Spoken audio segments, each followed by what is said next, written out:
9 German luxury SUVs that last forever. Buying the wrong German luxury SUV can ruin you faster than almost anything else on the used market. One wrong engine, one wrong suspension package, or one missing service record can turn that dream SUV into a $7,000 lesson sitting in your driveway. Last week, someone sent me this. A 2014 Mercedes GLK 350 with 214,000 miles. His only repair? A tailgate latch. Same price, same badge, completely different outcome. When I say last forever, I don't mean they'll never need repairs. I mean these are the rare German luxury SUVs that repeatedly reach 150,000 miles, and many pass 200,000, based on documented owner mileage, proven engines, and long-term service history. Not marketing claims, not JD Power scores. Real receipts, real engine codes, real numbers you can verify yourself. Here's the truth, badge doesn't matter. Engine, year, suspension, that's what matters. Let's start with the German luxury SUV that quietly became one of the biggest reliability success stories of the last decade. Number 9. Porsche Cayenne AR6/Base V6, 2008 to 2018. The secret weapon, starting around $10,000 used. Most people wouldn't even consider this SUV for long-term reliability. A Porsche lasting past 200,000 miles? That sounds backwards. But the base Cayenne has quietly outlasted vehicles twice its price. Slide into the cabin, and it still feels like a Porsche. Tight steering, a driving position that sits lower than any SUV has a right to. That unmistakable ignition switch on the left, right where Porsche always puts it. Here's the trick. Skip the twin-turbo V8 everyone assumes you need. Look instead for the VR6 from 2008 to 2010, or the naturally aspirated V6 from 2011 to 2018. Simple, chain-driven. Nowhere near as fragile as people assume a Porsche engine to be. Owners routinely report 150,000 to over 200,000 miles without a single engine-out repair. One owner's 2009 VR6 hit 236,000 miles. His only major work? Coolant pipes and a transfer case service. This one's for the buyer who wants Porsche handling without Porsche bills. But before you buy one, skip anything sitting on air suspension. It's not a luxury feature anymore. It's a future invoice. $3,000 to $5,000 per corner, and it's not a matter of if, it's when. Get a Porsche specialist to check the build sheet before you sign anything. The Cayenne is the Porsche nobody expected to survive this long, but the next SUV is the one that quietly outran its own bad reputation. Number 8. Audi SQ5, 2018 to 2023. The hidden performance bargain, starting around $28,000 used. This is the SUV enthusiasts sleep on because they're too busy chasing the RS models. The SQ5 runs a single-turbo 3.0T paired with the same ZF 8-speed transmission BMW trusts across its entire lineup. Not the twin-turbo chaos from older Audis. Just a strong, straightforward engine that keeps going. It delivers real shove off the line without any of the drama that used to define fast Audis.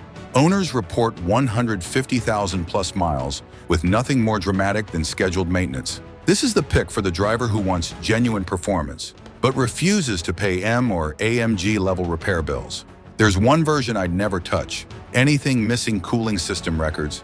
This engine needs the water pump and thermostat replaced around 80,000 to 100,000 miles. Skip that, and you're just delaying the invoice with interest. Confirm the diff fluid was changed every 40,000 to 60,000 miles, and this SQ5 will out-survive cars costing twice as much. The SQ5 gives you speed without the RS tax, but the next SUV is what happens when Mercedes finally admits an old mistake and actually fixes it. Number 7.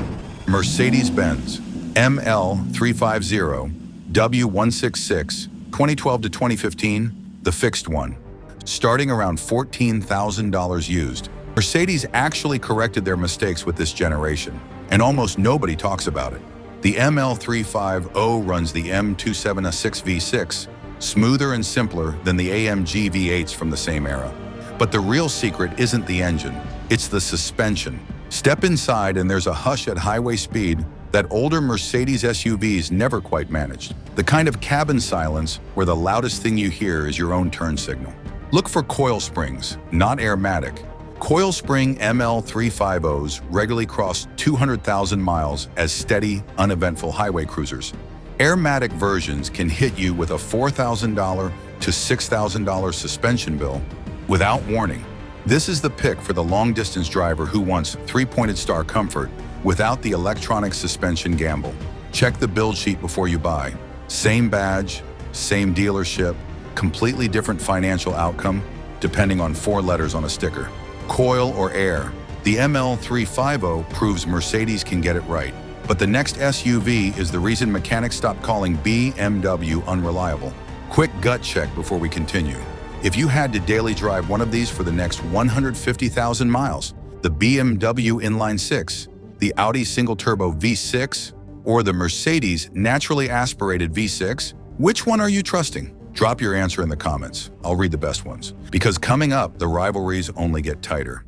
Number 6, BMW X3 M40i 2018 to 2024. The BMW that made mechanics trust BMW again. Starting around $32,000 used. This is near M performance without M maintenance costs. The X3 M40i runs BMW's B58 inline 6, paired with the same proven ZF 8-speed that's quietly become the backbone of BMW's most reliable models. Owners are routinely crossing 150,000 to 200,000 miles with nothing more than scheduled service. That inline 6 pulls hard, then settles right back into a whisper-quiet cruise. But before you buy one, don't skip the ZF8 fluid service at 60,000 to 80,000 miles. BMW calls it lifetime fluid. Your transmission shop will not. Change it on schedule, or you're betting a $6,000 gearbox on marketing language. The X3 M40i earned mechanics' trust back for the entire brand. But the next SUV is Audi's whole redemption story, wrapped into a single vehicle. Number 5, Audi Q5 2.0T, 2018 to 2023. The Audi redemption story, starting around $24,000 used. Audi almost destroyed this engine's reputation before they completely reinvented it. The older 2.0T was a disaster. Timing chain failures, oil consumption problems, total engine replacements before 100,000 miles. That reputation still follows Audi around today, and honestly, it was earned. But this Q5 uses the completely redesigned EA888 Gen 3. Different internals, different chain design, a different engine wearing the same name. Paired with the ZF 8-speed, owners are seeing 150,000 to 200,000 plus miles with predictable maintenance only. This is the pick for the buyer who wrote Audi off years ago and never looked back. There's one version I'd never touch. Anything before 2018 running the earlier 2.0T. That's the version with the timing chain problems everyone remembers. On the Gen 3 engine, schedule carbon cleaning every 60,000 to 80,000 miles. The Q5 rewrote Audi's reputation one engine at a time, but the next SUV is the one mechanics quietly buy for their own families. Number 4, BMW X5 xDrive 35i F15, late 2016 to 2018. The proven workhorse, starting around $26,000 used. This is the BMW mechanics quietly recommend to friends and family, not the one BMW markets the hardest. Late F15 X5 switched from the failure-prone N55 to the B58, the same engine responsible for BMW's best reliability numbers in over a decade. It drives with the kind of heavy-planted confidence older BMWs were known for. Confirm the VIN shows a B58, not an N55.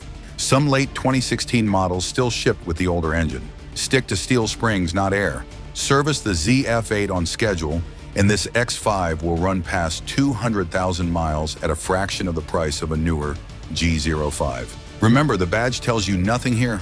The VIN tells you everything.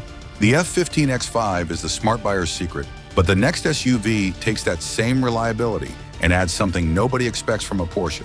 Real sports car handling that survives past 150,000 miles. Number 3, Porsche Macan S/GTS, 2019 to 2023. The sleeper, starting around $38,000 used. A Porsche that drives like a sports car and ages like a Camry. It turns in like no SUV its size should. Tight, planted, almost eager. That's the hook. You buy it for the handling, then keep it because it doesn't punish you for enjoying it. The PDK transmission is unusually durable when serviced every 60,000 to 80,000 miles. Owners are seeing predictable costs, tires, brakes, fluids, not catastrophic failures. This is the pick for someone who wants genuine sports car handling in an SUV body. But before you buy one, steel springs only. Air suspension on a used Macan is a $3,000 to $5,000 invoice with your name already on it. Confirm the PDK service history, and this becomes one of the most underrated performance SUVs money can buy today. Before we reveal the top two, one more question. Which would you actually trust to reach 200,000 miles, the Porsche Macan you just saw, or the BMW X5 coming up next? Let me know in the comments and let's settle it. The Macan proves a Porsche can be a daily driver instead of a gamble.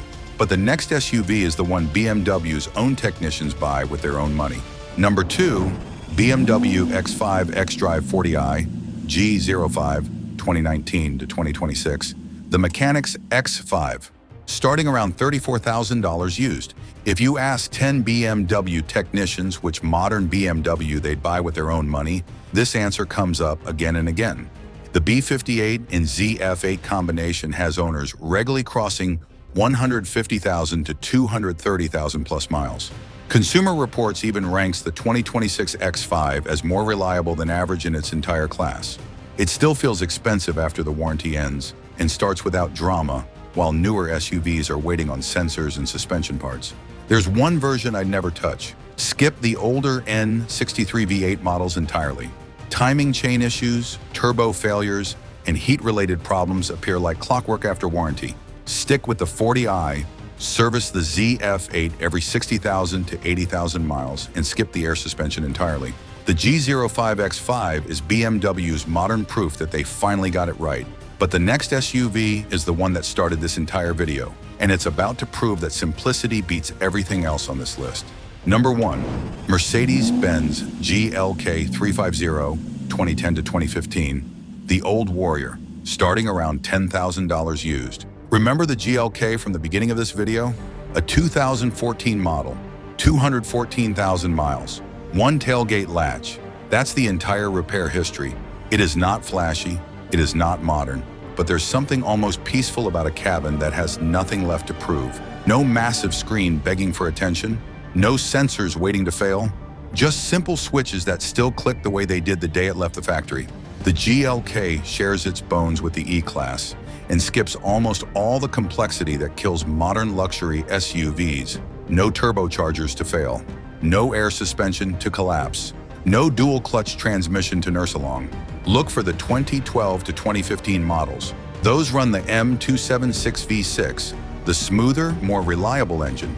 If you find a 2010 or 2011 model instead, confirm the balance shaft fix was already done on the older M272 engine or walk away. This is the pick for the buyer who just wants a car that starts every single morning for the next decade. Confirm the sunroof drains are clear and check for that balance shaft fix on early models. That's the entire warning list. The GLK wins because it avoids the expensive systems that make everything else on this list risky. No turbochargers, no air suspension, no dual clutch transmission, just a proven V6, a conventional automatic, and a chassis Mercedes already knew how to build. This is the SUV that started this video, and it's the SUV that ends it. Built simple, built to last, built like almost nothing being made today. So there you have it. 9 German luxury SUVs that actually earn the word forever. One shared trait: buy the right engine, avoid the wrong suspension, and follow the service history. And every single one of these can cross 150,000 miles without draining your wallet. Buy by badge, and you'll get burned eventually. Buy by engine code, suspension type, and documented history, and you'll get a car that outlasts the payments and probably outlasts your next 3 cars too. Check the engine code first, the suspension type second, the paperwork third. Skip any one of those steps and you're gambling. Follow all 3 and the odds shift completely in your favor. If you own one of these, post your year, your mileage, and your biggest repair bill in the comments. Let's see who's really crossed 200,000 miles. And if this saved you from buying the wrong engine, subscribe because next week we're doing this again.